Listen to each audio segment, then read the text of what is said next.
Okay, in today's session, we are talking about prayer.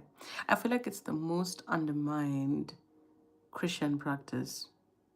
Okay, not really, but I feel like it's one of the most underrated spiritual practices, and I can understand where many people are coming from. Maybe you've prayed for something and it didn't work. Maybe you got a response that you didn't like. Maybe you tried it out like a gamble. You know what I'm saying? And then it didn't work out. Sometimes it works out, sometimes it doesn't work out. And then you start to doubt the power of prayer and you start to just go like, if I have nothing else I can do, then maybe I should pray. I feel like that's one of the biggest problems in the Christian faith right now, in most Christians' lives, is that they undermine the power of prayer. They don't trust it that much. When they get desperate, that's when they're like, okay. Or when they feel a bit guilty in their journey, that's when they're like, okay, let me just pray. When they have something pressuring them, that's when they go like, okay, let me just pray.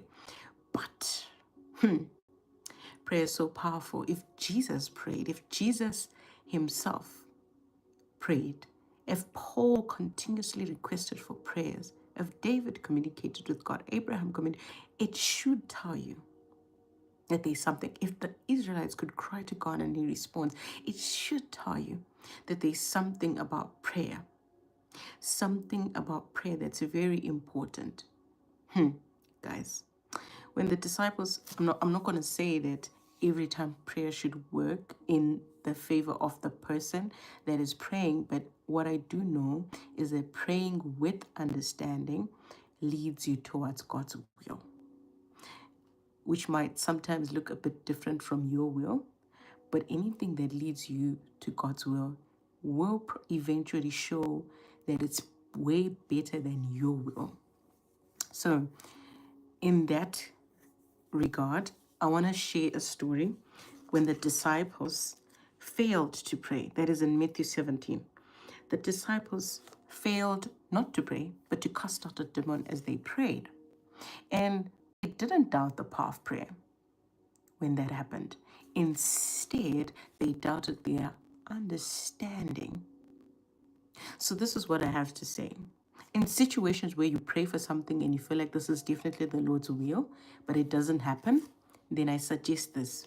In those situations, instead of doubting the power of prayer, then doubt the kind of response that you expected.